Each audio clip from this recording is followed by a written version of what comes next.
Evening all. Thank you for joining us. My name is Sanjeev Panasar, so I'm one of the NPA board members.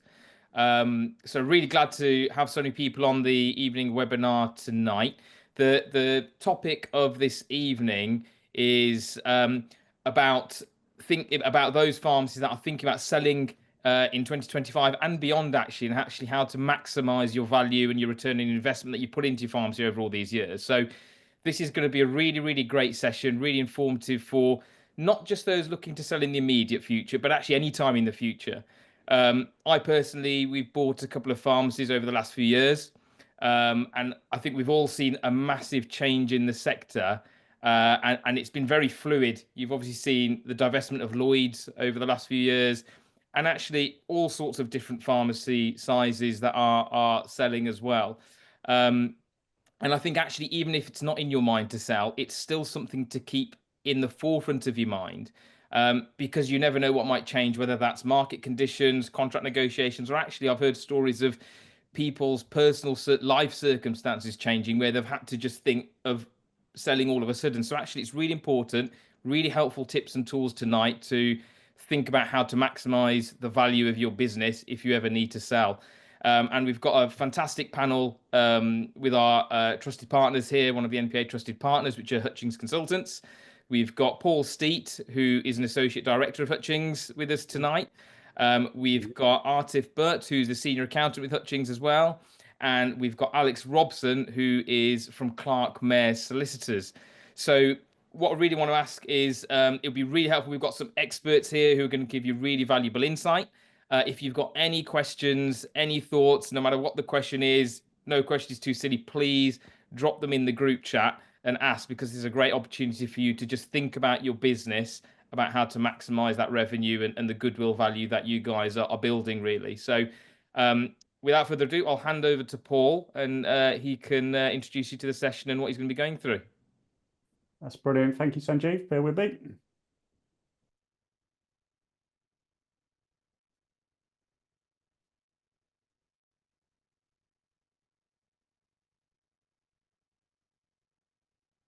Okay, so yeah, hi everyone. Welcome to our webinar, Selling Your Pharmacy for All It's Worth in 2025. As Sanjeev just mentioned, this evening's webinar will include presentations by Mr. Alex Robson, partner at Clark Mayer Solicitors, Mr. Artif Bhatt, senior accountant at Hutchings Accountants, and myself, Paul Steep, representing obviously pharmacy sales brokers, Hutchings Consultants. Our presentations to you this evening are designed to provide you with both an oversight and insight into the key components of a pharmacy sale, which you should be aware of and factor in should you decide to sell in the future. We'll also, during my presentation, we'll run a couple of polls, one around sort of the services, another one just to sort of get an understanding of sort of where you might be in your sale journey, I guess, really. So we'll be utilising the services of our colleague Helen to run those, but as I say, that's a little bit sort of later on. So in respect to Hutchings Consultants, I'll just briefly explain a little bit about us. We're the largest independent pharmacy-only agent in the UK, having operated in the sector for around 20 years now. Our team of 9 directors and consultants have over 130 years combined experience selling pharmacies of all sizes across England, Scotland, and Wales. This next point is of particular importance to us at Hutchings, as I'm proud to report this is the 20th year we've been approved and recommended by the NPA. And I believe we're actually the longest standing recommendation partner as well. So something we're really proud of, and having that sort of link with the NPA. We view this as a testament to the marked excellence in our service to our clients. So it's good to be with you this evening. Finally, we also work very closely on a day-to-day basis with our sister company, Hutchings Accountants, as they obviously specialise in pharmacy as well. And that sort of partnership sort of works sort of very well, and helps our clients through the sale process. As a quick overview of my presentation this evening, I'll cover the current market, including which types of buyers are most active, goodwill values and valuations, sale timescales, briefly focus on profitability, touch on preparations you can make now in readiness for a future sale, and briefly explain the 6 steps involved in taking a business to market and finding a buyer. Each of these important areas could easily command a full webinar of their own, but as time is limited this evening, I'll focus solely on the key points only. So let's start by taking a look at the current market. Despite the well-publicised pressures and issues within the pharmacy sector, buyer confidence remains generally positive throughout the UK, and we've experienced a very busy first quarter of 2025. Buying decisions can take a little longer, and buyers are generally a little bit more cautious still when submitting their offers, particularly first-time buyers who may be relying heavily on the support from bank lenders. We've seen an increase in the number of buyers seeking to buy as part of a joint venture enterprise. This is usually on the basis of a more experienced, financially secure contractor joining forces with a first-time buyer. This type of arrangement can be beneficial to both partners, and we anticipate this trend will continue going forwards. New buyer registrations have stabilised since we saw a huge spike in recent years as a result of the sale of the Lloyds branches, but they're now roughly in line with our usual expectations. And in 2024, first-time buyers accounted for 81% of the registrations, with existing pharmacy owners taking the second highest share at just over 11%. The immediate focus for many buyers in the market is both profitability and opportunities for growth, particularly for the provision of services. Although many group owners are consolidating their portfolios and disposing of outlier branches, many are looking to reinvest sale proceeds into other opportunities which align more closely with their business goals and remain active in the market still. Finally, seller activity was split fairly evenly last year between independent sellers and groups or corporate disposals. However, in the first quarter of this year, group and corporate sellers have led the way significantly, with independent sellers remaining quite muted in comparison, perhaps awaiting the long overdue announcements from contract negotiations with the government. So you may be asking who is buying currently and what's happening with goodwill offers. Let's take a quick look at England, Scotland, Wales, and goodwill values and valuations. If we look first at the sales that have completed in England, first-time buyers led the way in acquisition activity in 2024, purchasing about 56% of the pharmacies sold through Hutchings. Existing owners with one shop looking to expand further and group owners accounted for around 20% each, and investors purchased the remaining 3%. In the first quarter of this year, first-time buyers have accounted for only 8% of completions. Existing owners 67%, and group owners 25%. Next, let's take a look at Scotland.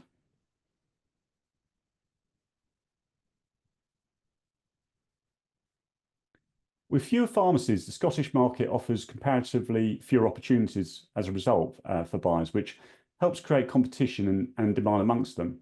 Since the start of last year, all of Hutchings' sales have been acquired by group owners, able to offer sellers greater financial power and purchase experience, in contrast to eager but usually less financially secure first-time buyers.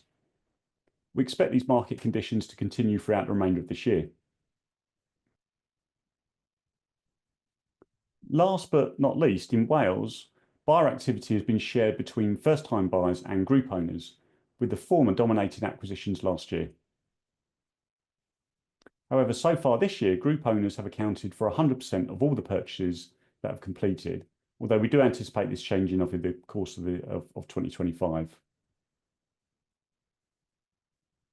Let's take a look at goodwill values and valuations next and see how values are performing currently.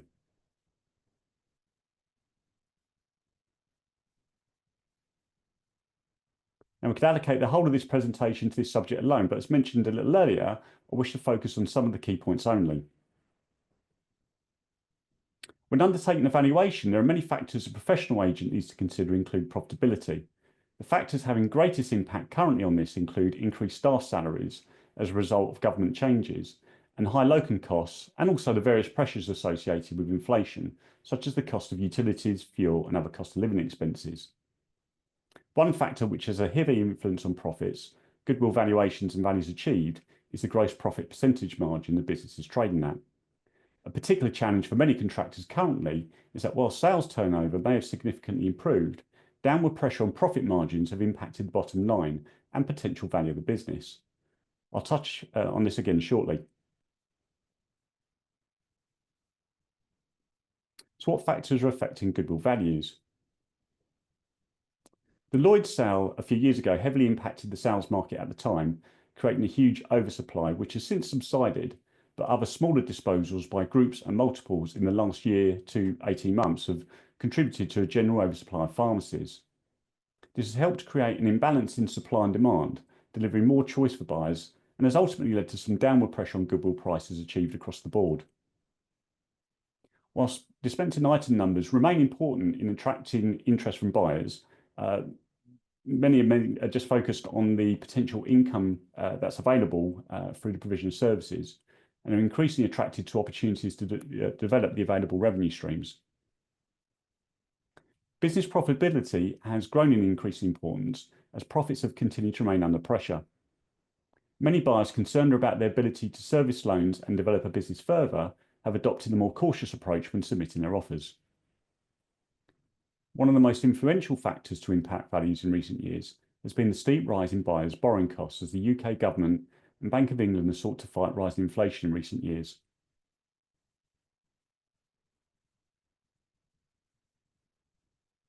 This Bank of England graph illustrates how low the base rate of interest was around the beginning of 2022, when it started to escalate rapidly.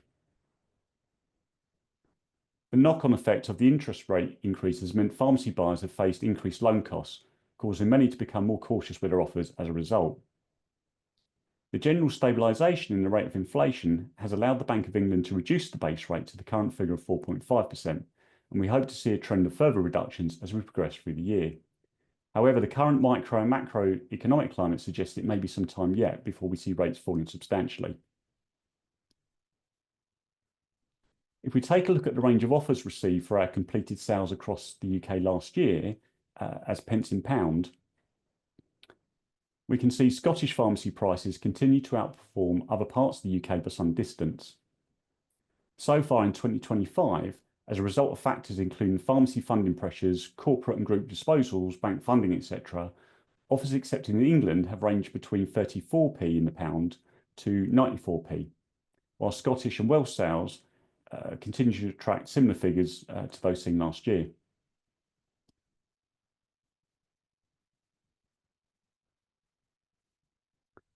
So next we'll take a look at sale timescales.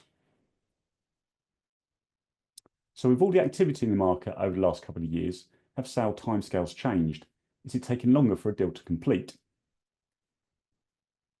We'll briefly look at asset sales and share sales, the NHS, and finally banks.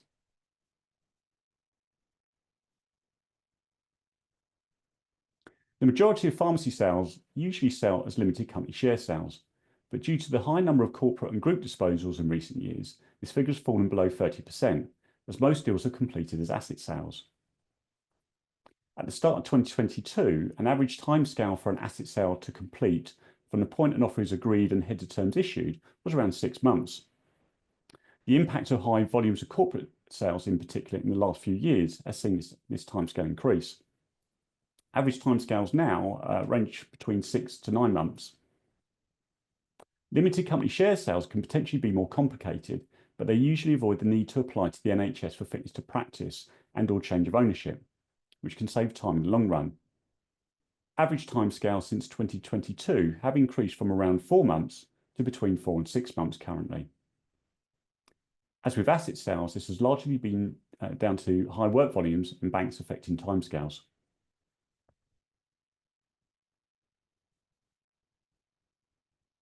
Although asset sales are usually less onerous than company share sales, they require NHS change of ownership approval and also fitness to practice approval as well sometimes. High volumes of applications has placed significant workload pressure on the NHS local area teams, whose role is to evaluate and approve them, although processing timescales in Scotland and Wales are markedly quicker than that seen in England.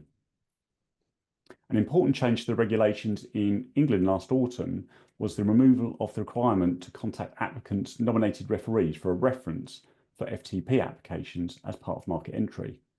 We've already seen some improvement in processing times as a result, but there's still a long way to go in reducing these timescales.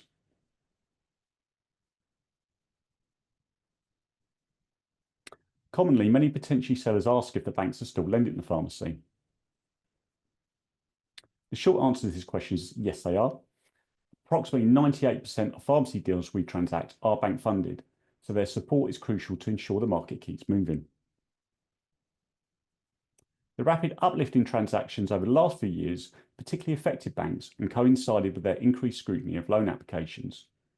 Their workloads have started to return to more manageable levels, and they seem to be coping better, but sale timescales generally remain elongated with a lender is involved and processing their paperwork. Banks have generally become more cautious in their approach to lending in pharmacy, and to ensure the target business offers good ongoing security for the loan, are stress testing loans at higher interest rates between 2 and 4% above the Bank of England base rate. Buyers are also expected to contribute higher deposits of between 20 and 30% of the sale price. In light of the current financial pressures within the sector, we expect this to continue for the foreseeable future.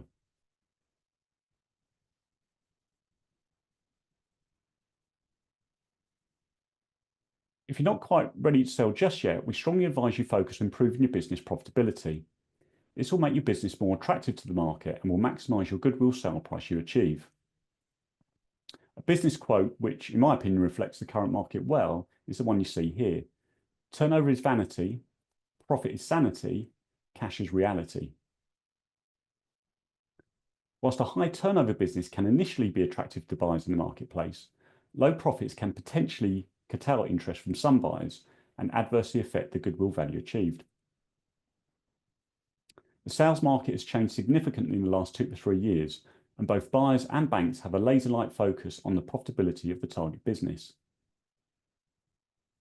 The ability of a business to turn a healthy profit could heavily influence both the valuation and its saleability in the current market. I'm not going to be so bold as to tell you how to run your business, but will simply feed back on what we see during our work and the conversations we have with many successful owners. We'll take a quick look at the 3 key areas which can hugely influence profitability. Business costs, gross profit margin, and services.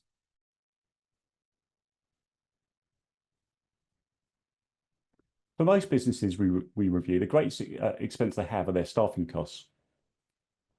Wage inflation, statutory wage increases, and locum costs, together with a need to provide a wider services provision, have taken a toll and now account for an average of between 17 and 20% of turnover once pharmacist costs are included.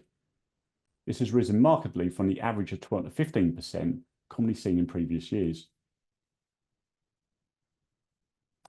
As you will all be acutely aware, other business costs have also increased, and we strongly recommend you regularly review them in order to mitigate the impact on your bottom line profit as much as possible. Most buyers are now heavily focused on profitability and are tailoring their offers accordingly.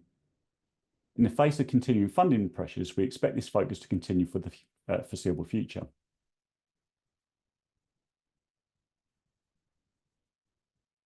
Having assessed our completed independent sales, the current average profit margin in the UK is around 30 to 32%. However, in some recent pharmacy valuations we've undertaken, it's evident margins are increasingly coming under significant pressure in many businesses.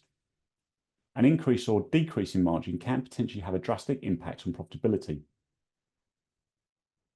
The drug supply and cost challenges faced by contractors is well understood, but our strong advice to all potential sellers, though, is to maintain or develop a sharp focus on the buying aspects of your business to offset as much as possible the prospect of any fall in profit margin. We've seen a number of businesses reporting margin falls of between 5 and 10% in their accounts compared to the previous year. For many sellers impacted by a significant drop, it can come as a surprise as to what degree it can affect their goodwill value. To demonstrate this briefly, take a look at this example of 2 profit and loss accounts. The projected turnover and expenses are exactly the same on both, but the left-hand account has been given a 32% gross profit margin, highlighted here in yellow, whilst the right-hand account has a 27% margin. The differing margins have resulted in 2 different gross profit figures. If we follow this down to the bottom line, you will see that once expenses of just over £326,000 on both have been deducted from the gross profit, the left-hand account has a higher adjusted EBITDA or net profit figure compared to the right-hand. Once we apply, say, a typical 7 times multiplier to the EBITDA, you can see the huge difference in theoretical value. The 5% drop in gross profit margin has potentially wiped off around £530,000 of value, which I'm sure you'll agree is a pretty significant sum. This is a very simplified version of a valuation we undertake, but it's important to highlight here that at Hutchings, we don't just purely rely on this method of valuation alone, and will sometimes incorporate pence and pound valuations as and when we think it's appropriate to do so.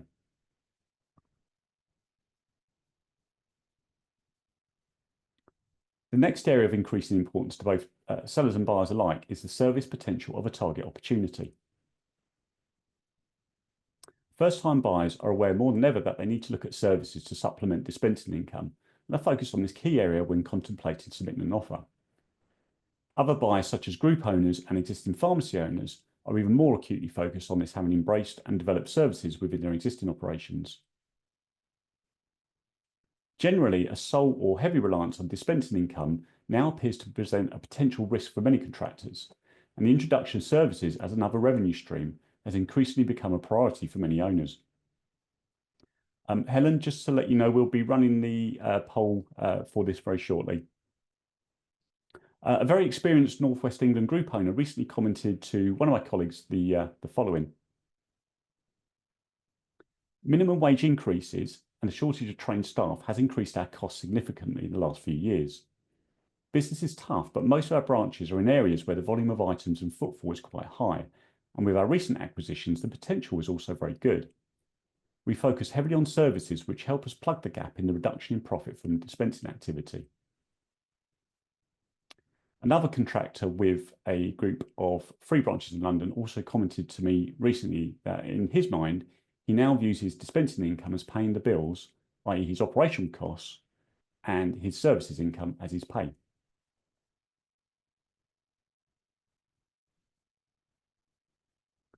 Whilst it's important to maximise your income, though, through increased services provision, it's also important from a selling perspective to leave something on the table for a new incoming owner.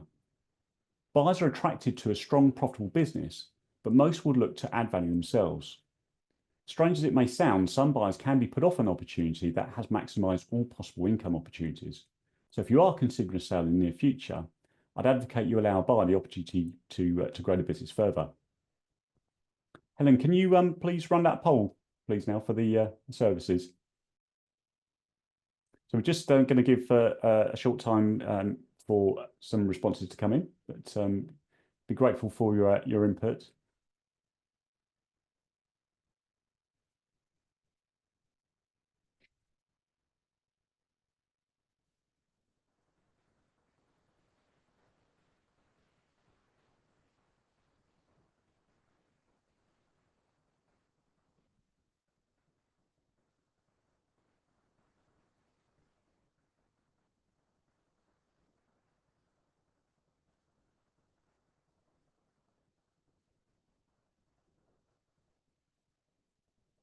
And seconds to end. Thanks, Helen.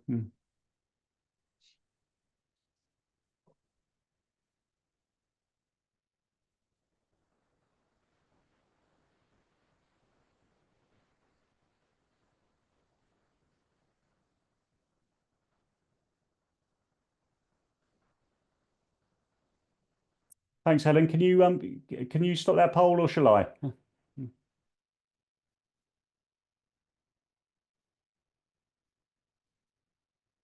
All right, I'll do it my side. Sharing the results. Can you not see it?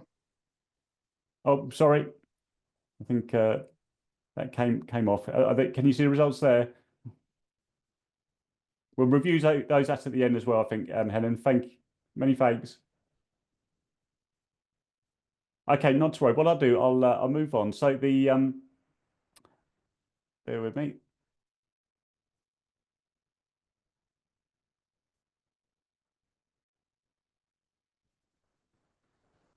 So some of you will be considering coming to the market in the near future and maybe starting to think about how you can best prepare. You have many demands on your time, but if you can allocate some of this to sale planning and preparation, you should ultimately achieve a smoother, less stressful sale in the long run. Apologies to my fellow presenters, I may overlap with some of the same areas that Alex and Artif will mention as well, but I'll briefly touch on some of the most common issues we see arise during our sale transactions.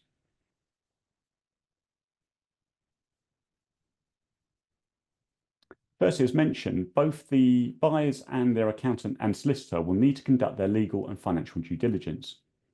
If you haven't sold previously or in the last few years, you may find the volume of information requested of you during the early stage of the sale a little daunting.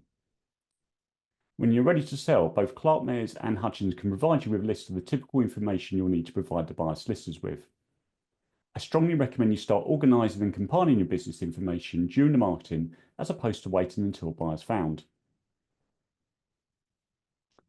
A common issue we see is FP34 statements in the wrong trading name. Sometimes it can be amended by a swift clerical change, but sometimes the seller will have to submit a change of ownership application and possibly a fitness to practice application as well, which can take many months for the ICB to process. I recommend you check the name and address at the top of your statement to ensure they're set up in the correct trading name. Helen will be running the next poll shortly. If you'd like to prepare, thank you. Sales structure. No doubt Alex and Artif will go into more detail about this shortly, but you will need to determine if you sell your pharmacy business as an asset sale or limited company share sale. Depending on how you trade, you may not have a choice as to which is available to you. However, we recommend you consult your accountant early to discuss which method is most appropriate for you and has the greatest tax efficiency. In terms of marketing the business for sale, the market makes little distinction between the two when it comes to submitting an offer, as both are prevalent. Leasehold issues can significantly delay a sale, negatively impact your business value, or in worst case scenario, derail the deal completely. Common issues over leases can include short leases, by which I mean less than 10 to 15 years, or leases which have expired. If you feel your lease could potentially be problematic, I strongly recommend you speak to us or an experienced pharmacy solicitor such as Clark Mayors, who can guide and assist you if required. Finally, in the run-up to a sale, you need to build your team. Running your business day to day whilst navigating through a sale can be extremely challenging, so you need to have a solid team around you. Both Hutchins and Clark Mayors have the necessary knowledge, experience and expertise in pharmacy sales to steer you through what can be for many owners a potentially daunting process. We're here to guide and assist you and make sure we maximise your return from years of hard work. Helen, can you run that second poll, please? This is just to understand where you might be in your sale journey.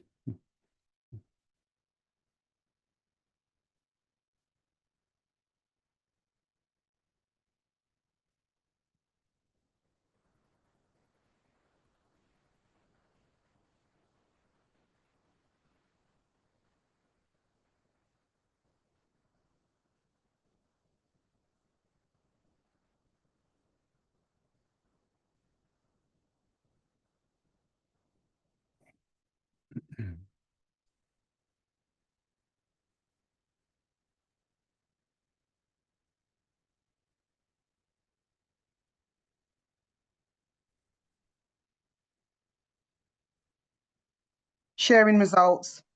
That's lovely. Thank you, Helen. Right, just having a quick look through. So obviously a bit of a spread there. I think many are sort of leaning to a potential sale in the next 1 to 3 years. I think it's an ideal time, as I've just mentioned, to put sort of, it may sound a little bit too early, but ideal time to start putting preparations in place now to give yourself that, as I say, that longer sort of run up to potential sale to, hopefully, identify if there are any possible issues. It's better to do that, as I say, with time on your side rather than perhaps once you've agreed a sale and the pressure's on to get the sale completed. So so that's brilliant. Thank you for your feedback. Okay, so let's move on now and look at 6 steps we take when selling a pharmacy business.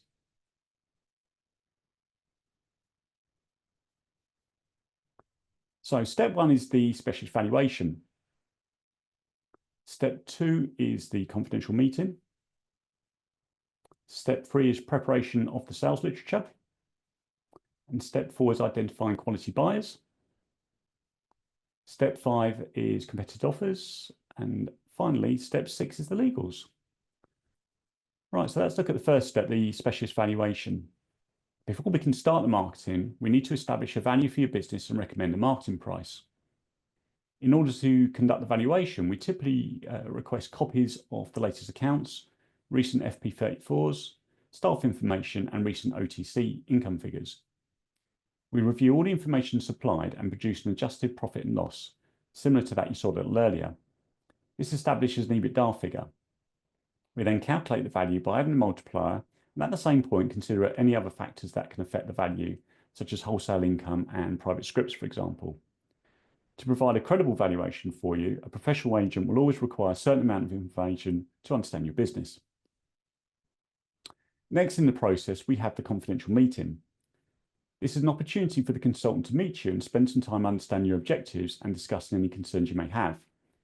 The meeting normally takes place at the premises once the staff have left for the day. Alternatively, if this isn't possible for any reason, we can carry out a mystery shop exercise, then meet you off-site at a suitable venue. During the meeting, we discuss and agree the marketing strategy, and it's another opportunity to answer any queries you may have. Step 3 in the process is the preparation of the sales memorandum. Our sales brochure is designed to be eye-catching to potential buyers and covers the most salient points of the business, with a focus on demonstrating profitability and potential. The marketing only commences once you've viewed and signed off the final document and are happy to move forwards. We also prepare a separate financials pack, which includes copies of the accounts, FP34s, VAT returns, OTC figures, and a copy of the lease if applicable. When identifying quality buyers, we can potentially use two different sales strategies to generate buyer interest, which are an off-market approach or full open marketing. The most common strategy is a full marketing approach, but occasionally we'll recommend to clients a more discreet off-market approach is taken. With full marketing, an initial shortlist of buyers is created from our database of several thousand buyers, which includes first-time buyers right the way through to the multiples. Potential buyers are then contacted, initially receiving the memorandum of sale followed by the financials pack if interested. These parties are followed up to encourage viewings. The marketing is kept under constant review, and the list of buyers can be quickly expanded if need be. Where we identified an opportunity for an off-market sale, an approach is made directly to a selected buyer or a handful of selected buyers who we believe could potentially have a strong desire to acquire the target business. Should we be unable to come to an agreement with these parties, we can quickly revert to a confidential open market approach if necessary. As mentioned earlier, the off-market strategy is only appropriate in certain situations when a suitable opportunity has been identified. Step 5 is encouraging competitive offers. Depending on the circumstances, we may recommend the seller consider offers on an ad hoc basis, or when we feel it's appropriate to do so, we set an offer deadline and call in offers. We will, of course, discuss and agree this with our client before setting a date. To capture the offer and any conditions attached formally, we use an offer template letter to avoid any misunderstandings. This is particularly important with company share sales, as they are usually more complicated than asset sales for various reasons.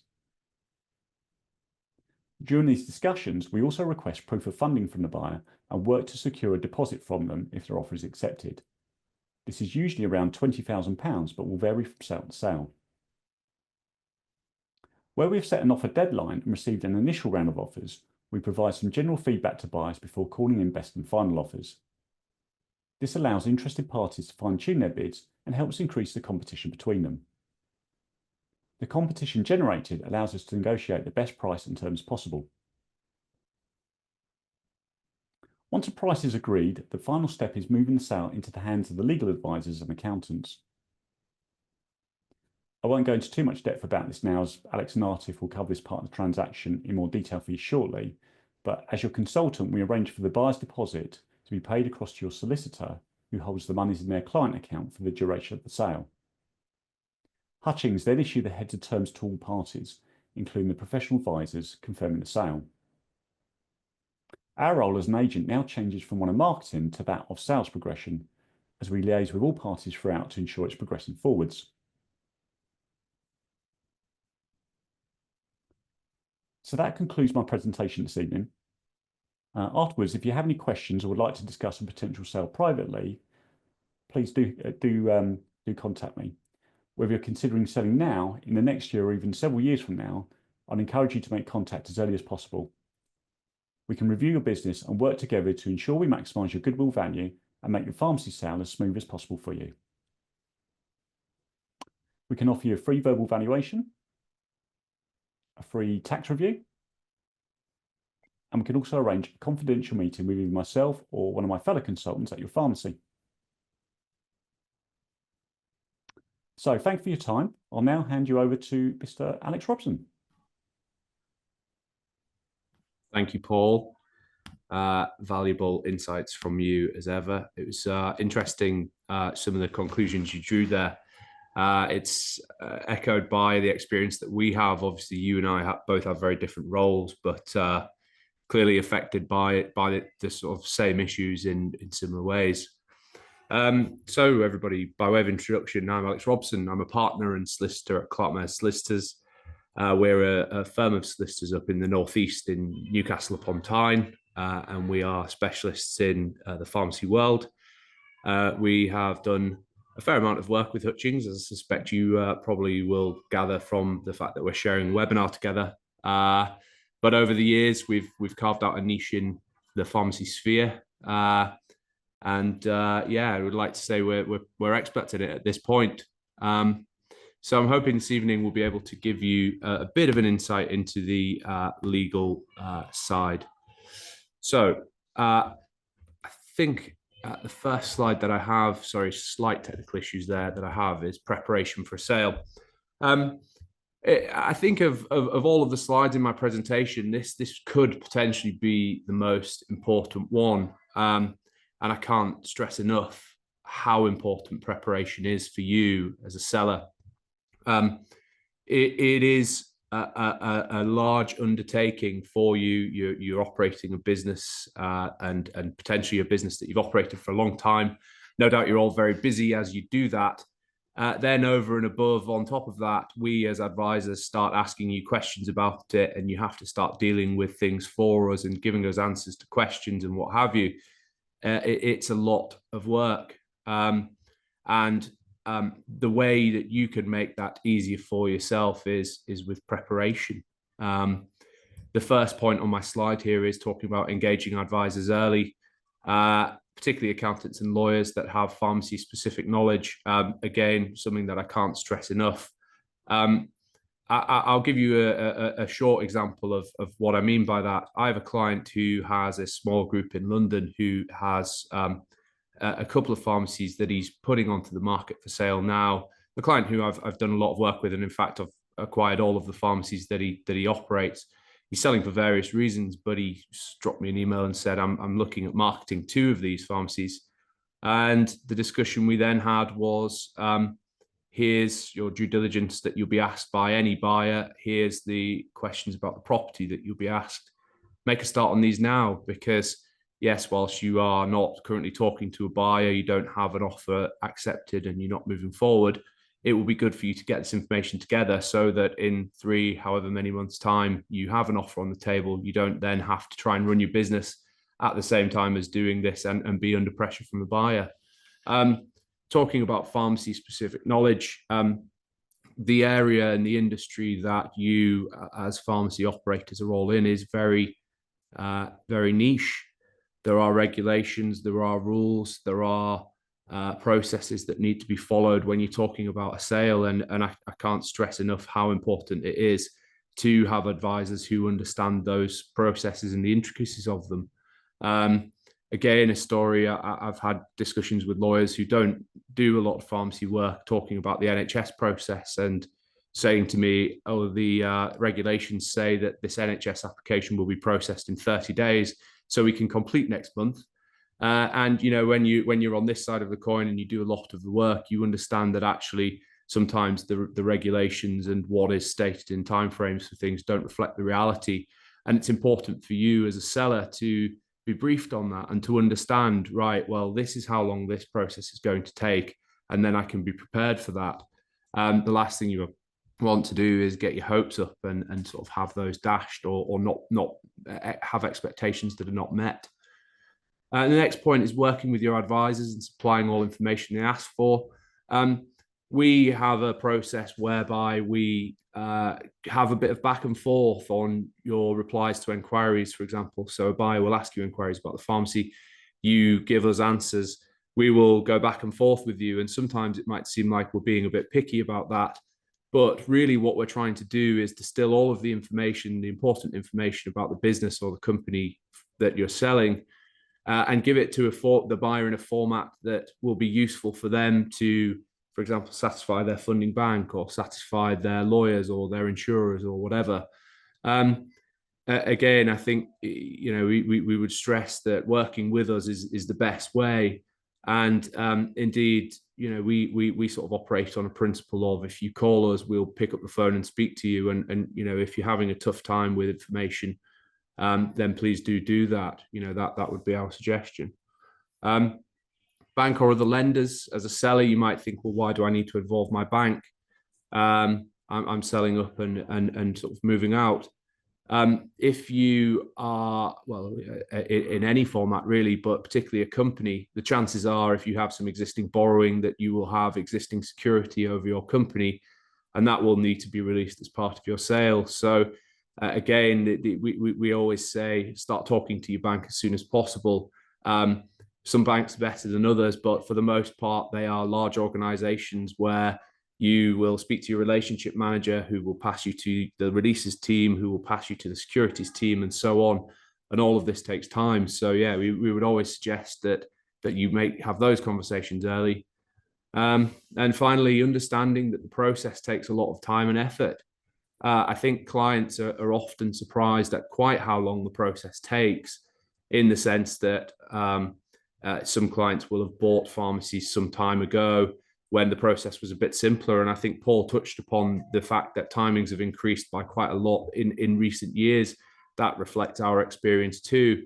So if you bought your pharmacy 10 years ago, particularly before COVID, you might have had a sort of 2 or 3 month process, whereas now you can routinely expect it to be 6. There will also be a lot of effort required from you during that time. As I mentioned in my first point, you will be running your business at the same time as trying to deal with this process, which is difficult for everybody. And the next point is on sales structure. Paul touched on this. 2 main types of sales structure that you can have. You can have a share sale, but that's only available to you if you're operating as a limited company, and you effectively sell your company to somebody else. A company is in English law a legal person, so that exists regardless of what happens, and in effect you're changing the owners of it. We would always say there's a bit more work involved in a share sale, and I think Paul made the same point. There are more risks to a buyer in acquiring a company, because they will acquire liabilities with the company. So buyers will always want to kick the tires a little bit more, and they will want more information generally than they will in an asset deal. But that is something that we are prepared for and can deal with for you. The NHS not involved in a share sale, which is helpful, because as Paul also mentioned, the timescales for NHS to deal with change of ownership applications is long. It's an unwieldy process, and there isn't really anything you can do to make that process quicker. So sometimes the share sale can be beneficial just for that reason. You don't have to get advance consent from the NHS. You can simply sell your company, and the buyer tells the NHS that has happened after the fact. Tax advantages. I'm not going to get into tax advantages because that's very firmly in the realms of Artif's expertise and accountants' expertise. As a matter of principle, we don't advise on tax, but a conversation that you will need to have with your accountant is, what is the most beneficial outcome for me out of these sale options? If you are looking down the barrel of selling your shares and getting a better tax rate than if you do an asset sale and do something else, then obviously the natural option is to go for the more advantaged option. An asset sale is slightly different. So instead of you selling shares in a company, you sell all of the bits and pieces that collectively comprise your business, and a third party acquires those from you simultaneously. I would always say that the due diligence for this process is less than a share sale, just because of the point I made earlier. A company share sale, buyers will inherit liabilities with that company, whereas with an asset sale, you generally don't take liabilities on. There are some exceptions to that, but not many. I think the biggest downside to an asset sale, as I say, is the fact that you need consent to change of ownership from NHS England before you do the sale. You have to apply to NHS England PCSE market entry and ask them as a buyer if they will allow you to take over the business you want to acquire. And that process can take anywhere from 2 to 3 months to 6 months. I think the worst one I've seen has been over a year for that consent to come through. So yeah, just bear that in mind, that is a factor.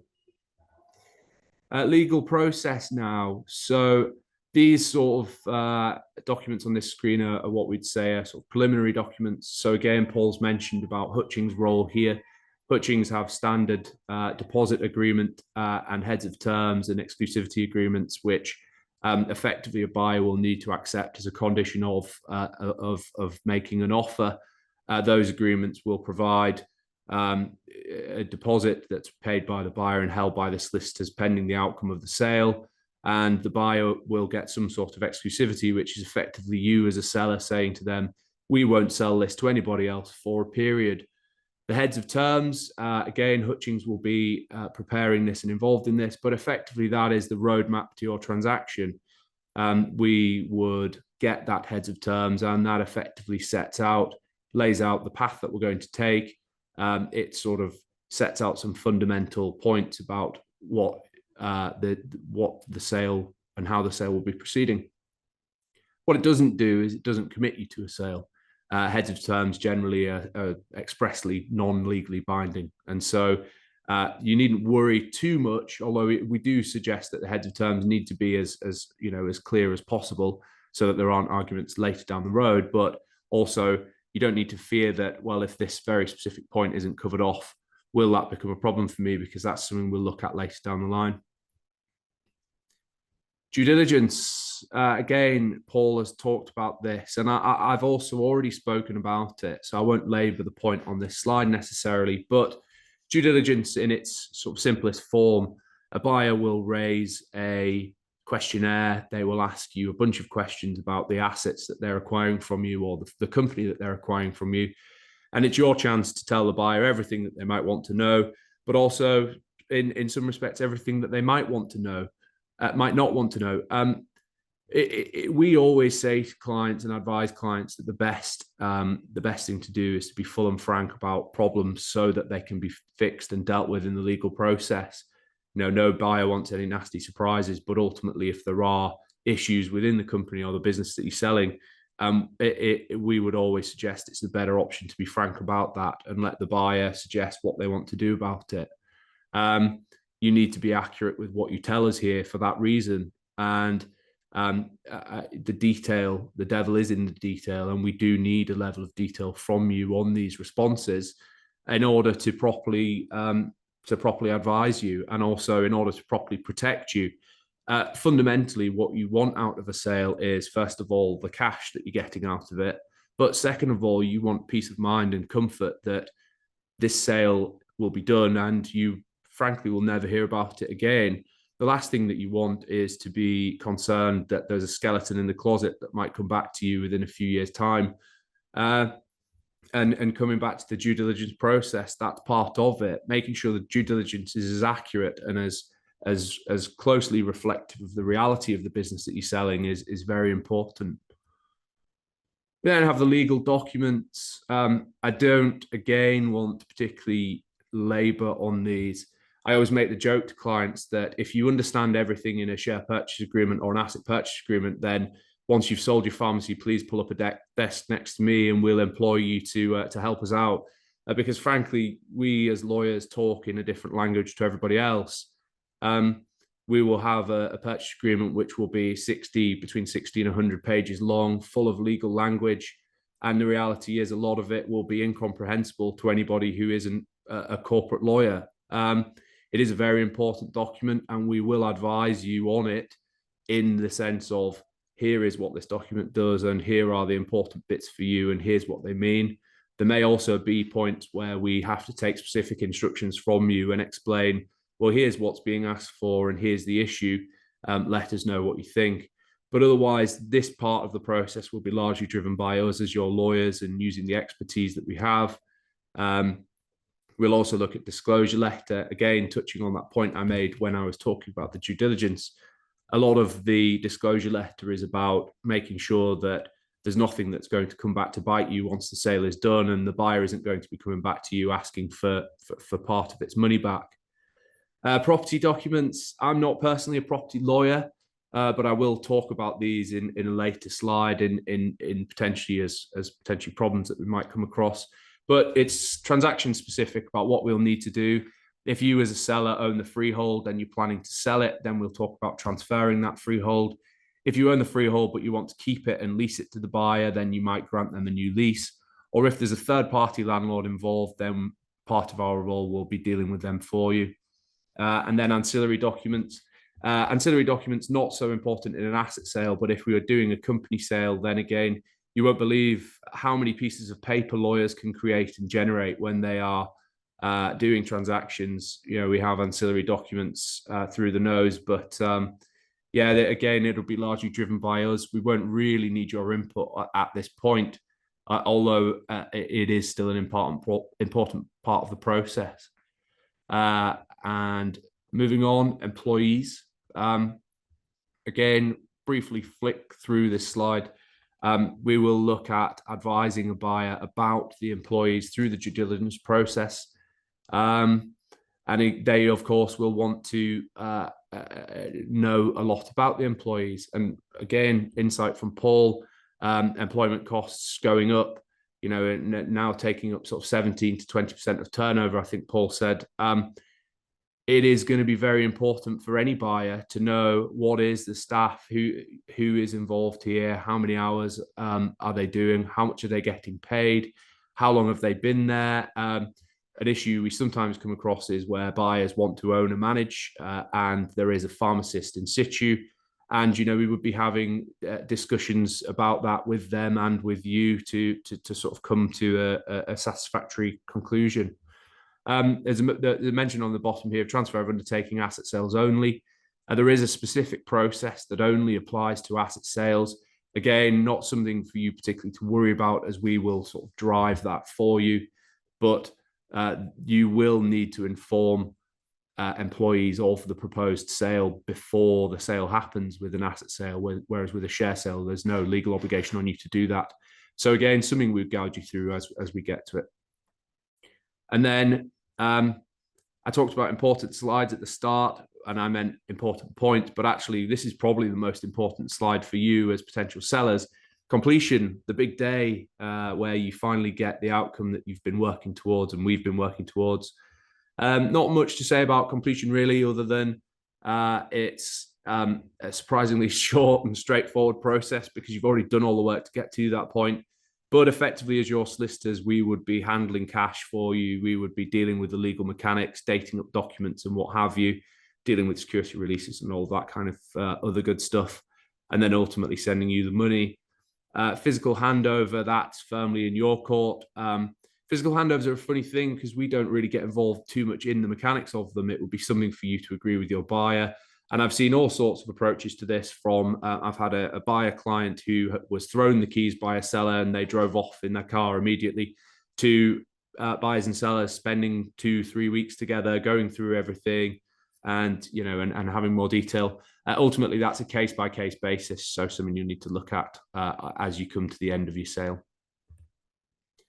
Post-completion, again, these are more artifs realm, but apportionment to completion accounts, both very similarly trying to work out an end point of liabilities for you as the seller and a start point of liabilities for the buyer. I won't talk too much about them because it's artist territory, but needless to say, the mechanics of apportionments and completion accounts will both be dealt with in the sale documentation, the transaction documents. And finally, common issues. Property. As I said, I'm not a property lawyer. I do have some fantastic colleagues who are, but I have to say they cause the most problems out of anybody. Not them specifically, just that property is a huge issue in pharmacy sales. Third-party landlords in particular, where if you rent the property from somebody else, frankly, they've got very little interest in you. If you go to them and say, look, I'm selling my pharmacy, they've got no interest in the buyer. They're not really interested, full stop, save that as long as the rent's getting paid. So, you have to bear that in mind. What we would suggest, if you've got a third-party landlord in particular, is you have a discussion with lawyers at a very, very early stage, and we try to work out how we can get the third-party landlord to give us what we need. And when I say give us what we need, and this comes on to the next point below, buyer funding, a buyer who is acquiring the pharmacy with bank lending will need certain things in the property. It's usually the length of the property, the length of the lease that's an issue. But lenders will always say the lease has to be at least the term of the lending.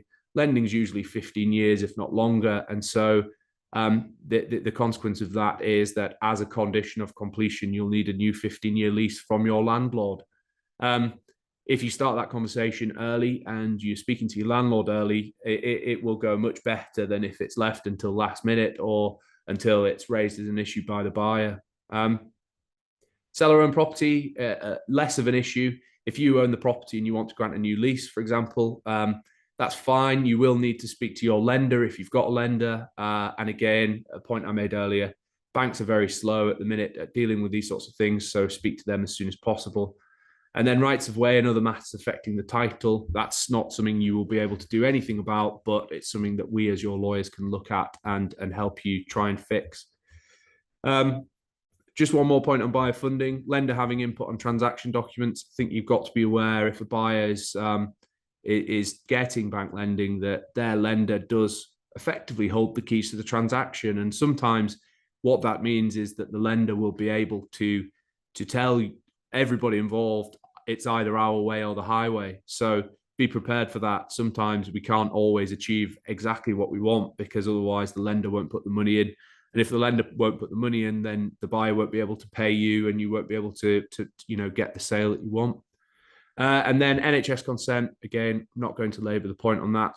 I've already mentioned it. It takes a very long time, longer than the regulations say, and that's just accepted by everybody as just that what else can you do? It's an unfortunate reality that an asset sale will require an NHS consent sometimes. But you have to do it. As long as you're prepared for how long that process is going to take, then it is what it is. I think that might be the end of my slides, actually. So yeah, it is. So without further ado, I'll pass you over to Artif Butt from Hutchings Accountants. Artif. Hi, everybody. Right, if you just bear with me a second.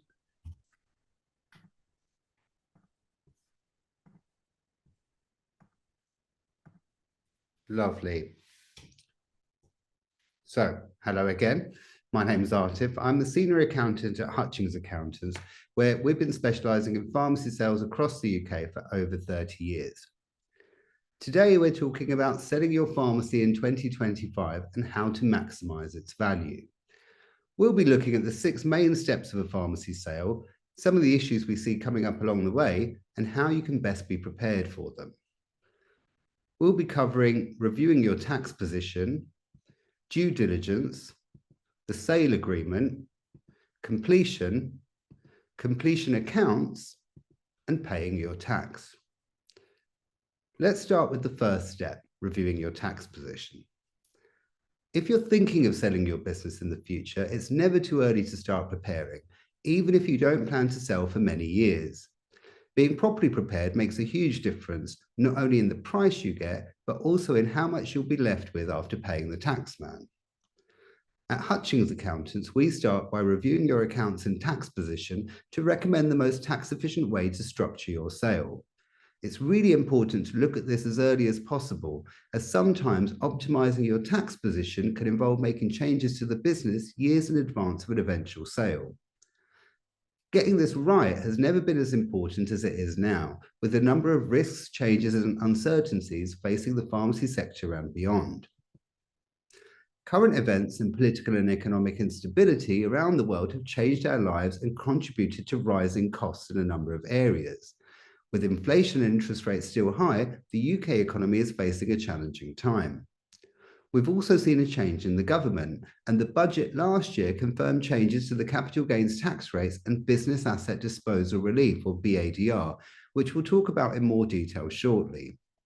In summary, capital gains tax rates went up from 10% and 20% to 18% and 28% with immediate effect, and the BADR rate is set to increase from 10% to 14% from the 6th of April 2025, and then to 18% from 2026. There are also sector and market conditions to consider. Paul talked about the current state of the market and how it's been affected by current events, but as we've seen, there are a number of factors that can change significantly over the coming years.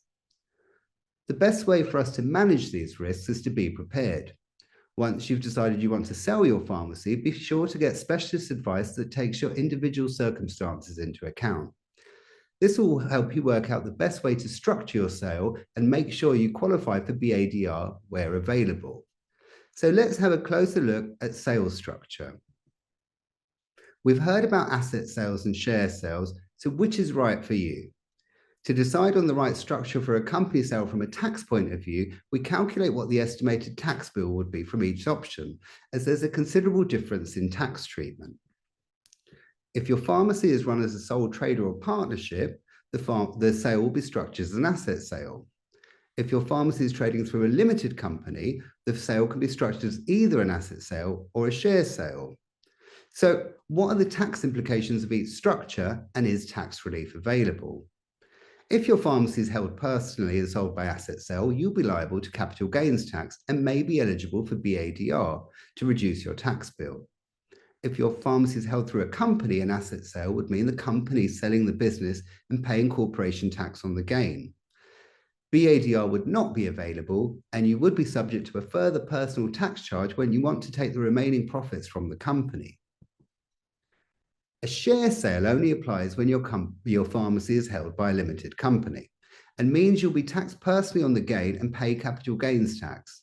In this case, you may be eligible for business asset disposal relief. So, what is BADR? How does it work? And what can it save you? Formerly known as entrepreneurs relief, it's a relief that can apply when someone sells part or all of their business and means you only need to pay tax at a rate of 10% on the gain as long as certain conditions are met. As announced in the last budget, the BADR rate will increase from 10% to 14% from the 6th of April 2025 and to 18% from the 6th of April 2026. Every individual has a lifetime limit of £1 million worth of gains that can qualify. And how does it work? In a share sale, the qualifying conditions are you must hold at least 5% of the shares and voting rights and be either an employee or officer of the company, which must be a trading company. These conditions have to be met for 24 months before the disposal. And what can it save you? Without BADR, if you were to sell your business for £1 million, you'd be liable to capital gains tax at 28%, which is £280,000. But if you qualified for BADR, this would be reduced to 10%, meaning you'd only pay £100,000. From April 2025, this would go up to £140,000, and from the following year, it will be £180,000. Now, there are some circumstances where you may not qualify for the relief, but these can usually be dealt with if you have enough time and the right advice. When it comes to BADR, it's important to identify any problems as early as possible so you can take the necessary steps to remedy them.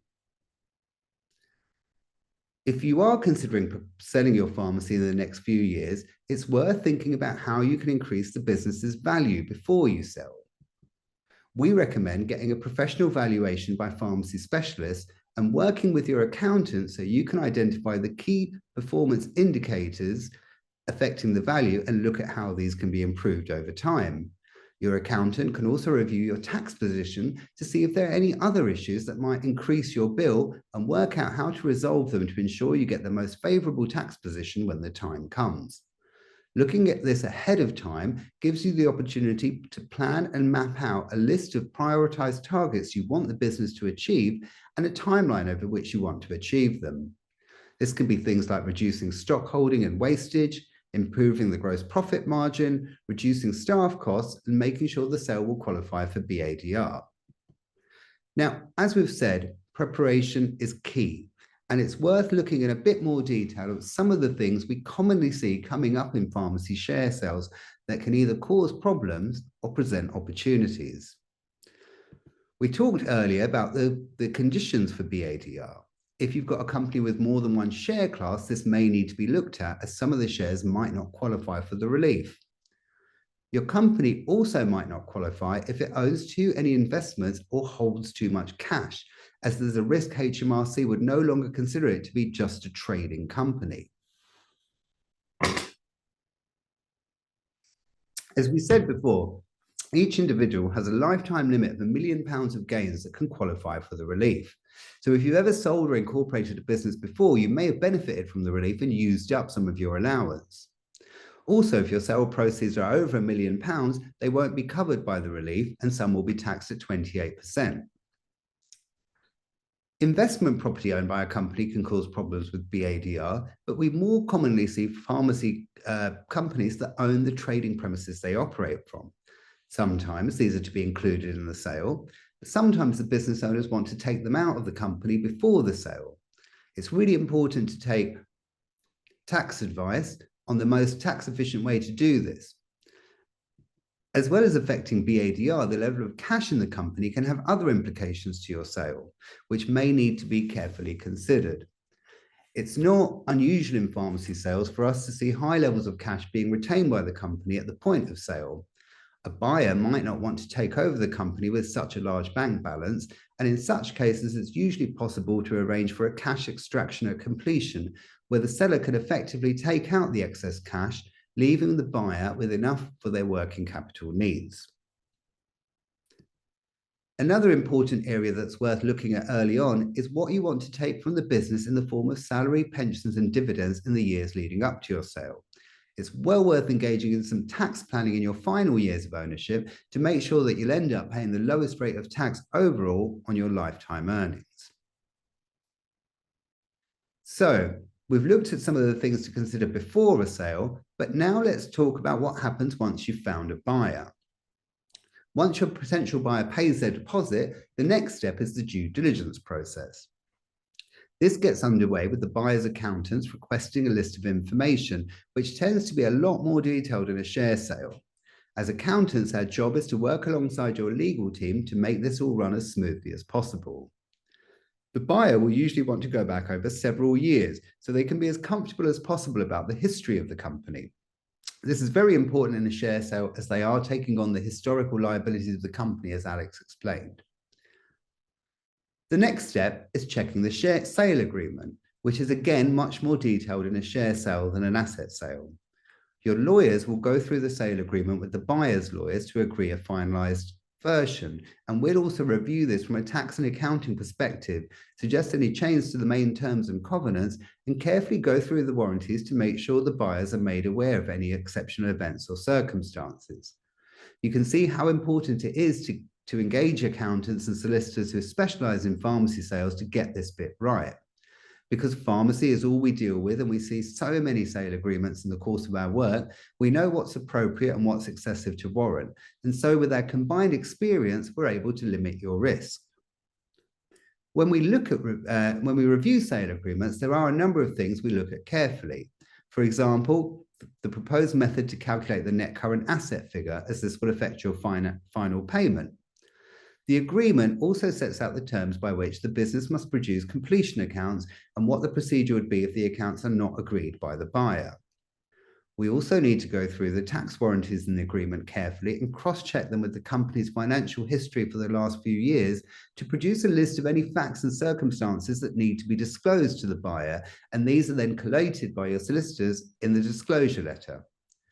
The tax warranties are very detailed and refer to numerous statutes from tax and company law, so it's vital they're looked at by an experienced accountant familiar with both your business and pharmacy sales. Putting the time in to get this exercise right means you can sign the sale agreement with peace of mind and confidence that your interests are protected. In a share sale, the total amount you receive for selling your share is made up of the agreed price for the goodwill and fixed assets of the business and an adjustment for the net asset position of the business at the point of sale. The net asset position is made up of the company's current assets, which is things it owns or is owed, like cash, stock, and NHS and VAT debtors, minus the liabilities, things it owes out to suppliers or HMRC or other creditors. If there are more assets than liabilities, an additional payment is due for the net asset value. But if the liabilities are more than the assets, a deduction needs to be made from the goodwill payment. When the buyers are happy with the results of the due diligence exercise and the sale agreement is close to being agreed by both parties, a target completion date is agreed for ownership of the pharmacy to transfer from you to the buyer. Once the target date has been agreed, we need to provide the buyer's side with an estimate for the company's net asset position at that date. Of course, we're not able to provide exact figures, so we estimate this as best we can. This estimate then gives the buyer and his advisors an idea of how much they're going to need to pay in addition to the goodwill payment. Once completion accounts have been prepared and agreed by both parties several months down the line, a final payment could be made for the actual amount due as per the accounts. But it's not unusual for an interim payment to be made or a payment on account at the point of completion. Next, we come to the day of completion, when the pharmacy will actually change hands.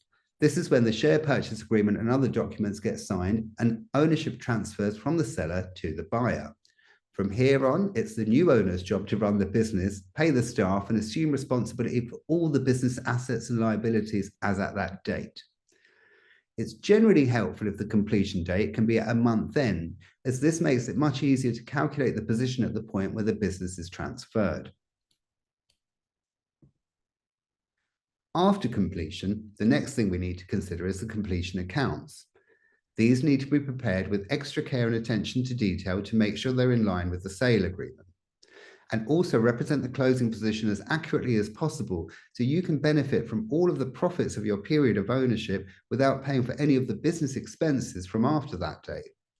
Once the accounts are prepared on that basis, they're sent to the buyer's accountants, and under the terms of the sale agreement, they'll have a specified period in which to agree them or inform us of any disputes. Once the accounts are agreed, the buyer will release the final balancing payment for the net current assets, which means you will now have received full payment for your business. Now let's talk about the final step, paying your tax. The sale will fall in a tax year ending the 5th of April and would need to be reported in your tax return for that year. This would need to be submitted and the tax paid by the 31st of January the following year. As an example, if you were to sell your business on the 31st of March 2025, this would fall into the 24-25 tax year, and your tax return and payment would be due to HMRC by the 31st of January 2026. Now, if you were to receive a total of £1 million for your business and its assets and paid professional fees of £50,000, your total profit from the sale would be £950,000. After deducting your annual allowance, you'd be left with a taxable profit of £947,000. If you don't qualify for BEADR, this would be taxed at 28%, making a total of £265,160. With BADR at the current rate of 10%, your tax would be £94,700.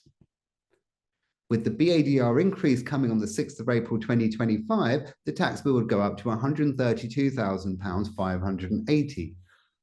And if you were to sell from the 6th of April 2026 onwards, the capital gains tax rate for BADR would go up to 18%, and you would pay £170,000 and £460. So you can see how the timing of the sale can make a big difference to your tax bill and what you're left with your pocket after paying it. That's all from me. Thanks everybody for listening.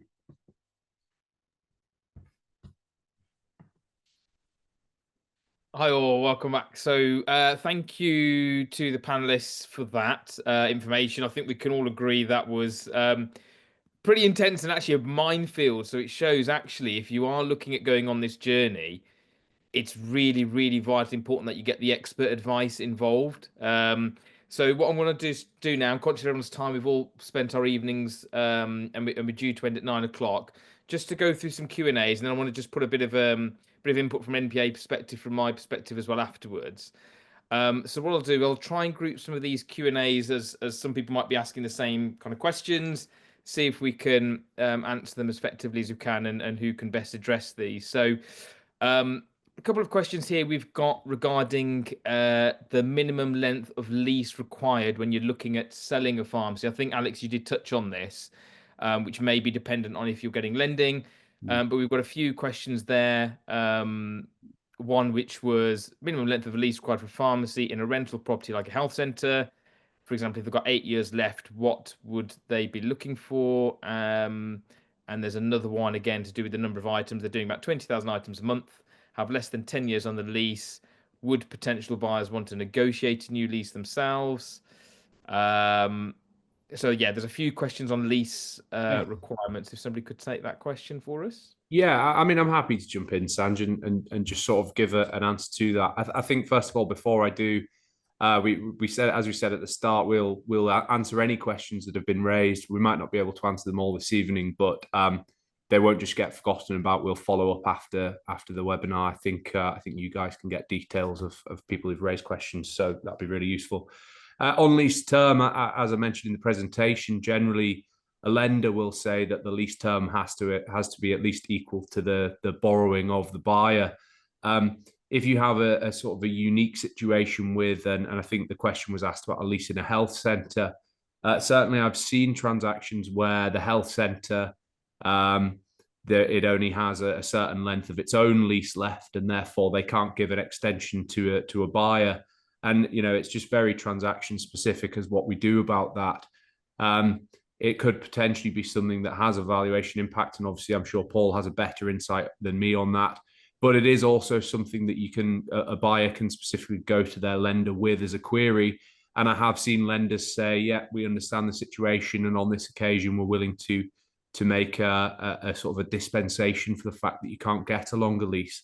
I think ultimately the message has to be that if you have a slightly unusual situation, the best thing you can do is speak to a professional and get some advice, speak to the guys at Hutchings and say, look, this is my situation.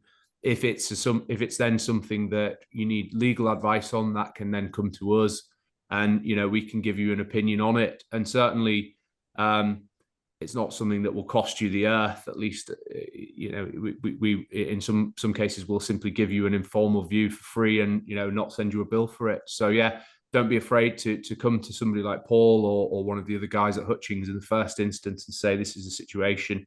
And then ultimately, if it then has to come to the lawyers for a more sort of technical legal answer, we'd be happy to deal with that for you. I think, Fantastic. That's great. Yeah, is there any other one adding in for that? well, I was just going to sort of add to that. I concur with everything that sort of Alex has sort of said there. I think I guess what we're just sort of discussing this evening, obviously, is in sort of very, very sort of general terms. So every pharmacy and every pharmacy sale is very much sort of individual. So there will be sort of certain circumstances for each sort of sale. There's lots of variables, aren't there? So yeah, definitely, I think it's a case of sort of speaking to us sort of individually. Absolutely, as we sort of said earlier, sort of most purchases are funded by banks, and they do hold the sort of purse string, so to speak. But obviously not all sales go through banks. There are sort of cash purchases, and in that sort of circumstance, there could be some more sort of flexibility from the buyer as to what lease they're able to accept as well. So it is it's certainly Ideally, as I say, the banks are looking at for that sort of 15-year lease, but I wouldn't be overly concerned if your lease isn't 15 years. But you're not saying it's not going to sell. I'm just saying that there are things there that possibly might need addressing. One of the things that I would sort of say is I've had sort of clients in the past who their leases are coming up for renewal. They're sort of at the end of the lease, and they have sort of started off going down the process with a landlord, but not taking sort of specialist advice on that lease. And that in my view is sort of quite risky. I think you can as a tenant sort of tie yourself potentially into to a lease which a bank potentially may not wish to sort of lend against. And that obviously can wipe a significant amount of goodwill value off your business. So I can sort of think of sort of several instances come to mind where we've kind of been able to sort of, I guess, intercede at a very early stage and say, look, you need to speak to somebody like Clark Mears who can sort of guide you. They understand, how that lease should look, so that when you are ready to go to the market for sale, it's going to, run smoothly. You're not going to have any issues. So the earlier that they can get in those sort of negotiations, if they have started, the better to protect you. Fantastic. That's great. Thank you. Then just got another question here about there's one with the practical example about the decrease in GP when the turnover and expenses were the same.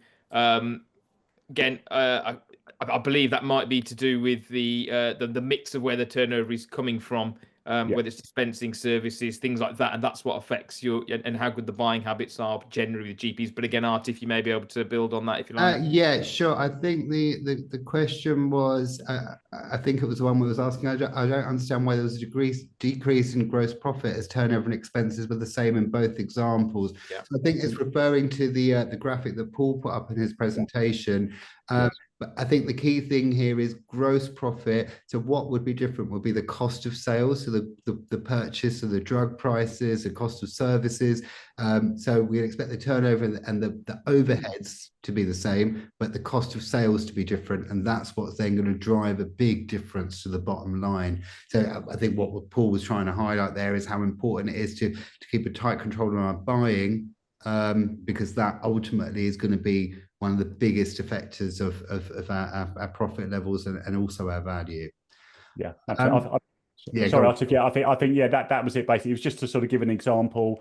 The expenses were the same on both profit and losses, but it was just sort of highlighting to say that reduction in gross profit, what that impact is on the bottom line, as you sort of say. So yeah, that was the reason. Yeah, sometimes it can be a bit tricky looking at these numbers on the screen, I think, and things can get a bit lost. So but you will be able to see a recording of the webinar. You will be able to get the slides, everyone, so you can go back and watch it all in slow motion if you so desire. While I'm on, I'll just answer a couple of the other questions from an accounting point of view, because I'm conscious we are running out of time. So we did have a couple more. Somebody was asking, we had a question about the recording of the webinar, so that will be available. We had a question, what about selling if you have a holding company above the trading company?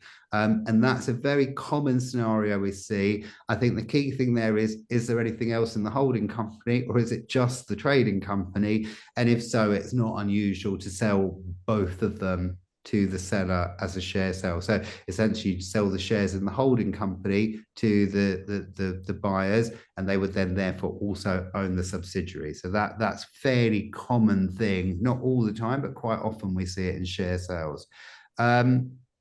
We've got another question on the accounting side.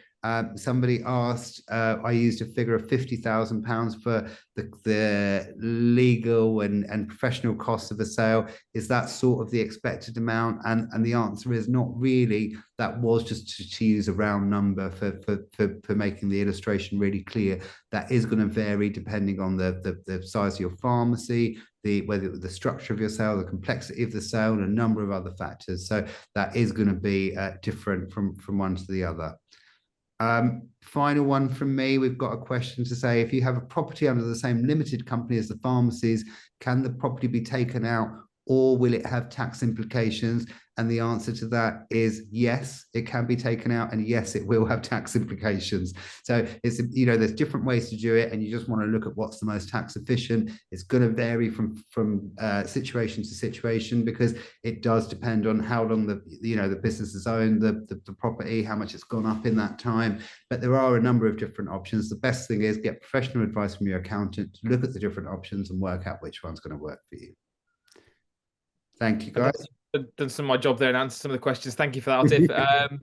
Right, we'll see if there's any others as well. There was one about with the sale of Boots parent company. Do you think there will be a Boots branches divestment in the near future? I don't know if anybody wants to take that. It's a bit of a crystal ball, but like I said, the market has been very fluid over the years, hasn't it? Yeah.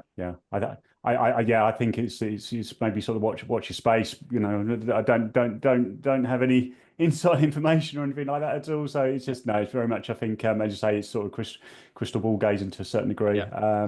I guess sort of Boots is a sort of perhaps a different entity in many ways to the Lloyd's branches in terms of their makeup and sort of locations and sizes, etc. So yeah, it's a I'd imagine completely different sort of scenario, but yeah, nothing I can add there, I'm afraid.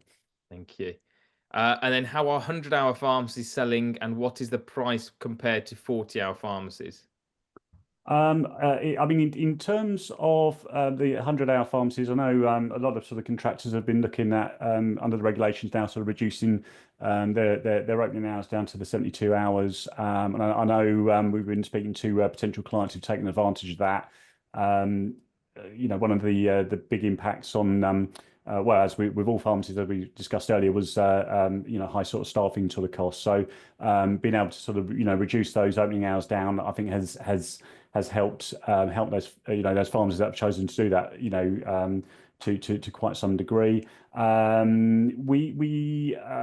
guess, I mean, generally sort of speaking, demand in the marketplace is high for standard hour pharmacies, but again, it's we're talking very sort of generally. Every scenario is different.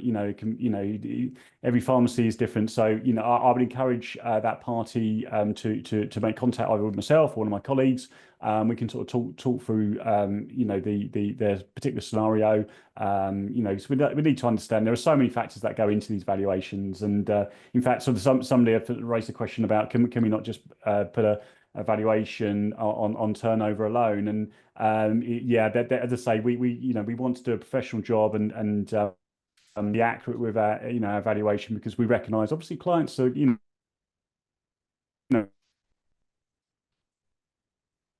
Oh, I think it's just cut out there, Paul. Contact us and we can certainly give you more streamlined advice on that. Okay, lovely. I think maybe just time for last one, I think, because it's running a little bit out of time. There's one question here. When it is a family sale, how does it affect sale price when there may be 2 to 3 family members working in the family who will leave the business on completion?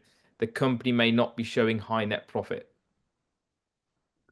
Gosh, that's an interesting one. I mean, again, I think we need to understand a bit more around that, really. It's very hard to give a very accurate sort of response now. Certainly, I've had scenarios where two separate families own the business, and they both plan to exit on completion. To be honest with you, I'd want to have a bit more of an in-depth sort of discussion with that person. So again, I'd encourage, please do make contact with us, and happy to talk that through. No commitment. We can just have a conversation and go through a bit more detail there. No, that's great. I think, I mean, like the team said at the beginning, we've got a list of all these questions, and we're passing these on, so we can definitely reach out to the attendees. I'd like to thank everyone for attending, and I think as an NPA, what we want to really do for the members now is host a lot of these webinars and face-to-face events, actually, and I think that's really important. A lot of our learning, you get little nuggets from either attending the webinars or actually face-to-face talking to real life scenarios. I've got situations where we bought a pharmacy, the pitfalls I went through, or things from a selling perspective, what you need to consider. There's so many examples that we share and learn from each other. I visit other pharmacies myself as well to see what I can pick up and introduce into our own business to help improve and learn and grow. And actually, that shared learning is so important for all of us to improve our business and improve, essentially, if you're looking to sell, that figure that you can get. So talk to the experts. That's what we're trying to provide our members as well. But also as attending these events and these webinars and face-to-face events, shared learning is really, really important and helpful for all of us. So thank you all very much for attending. And hopefully I'll get to see many of you on next webinars, but also face-to-face as well. And thank you to our panel and hosts for sharing such in-depth information for us all. Fantastic. Thank you very much. Have a good evening all. Thank you all. Everyone. Thanks, everybody. Thank Bye. you. Bye. Bye-bye. Bye.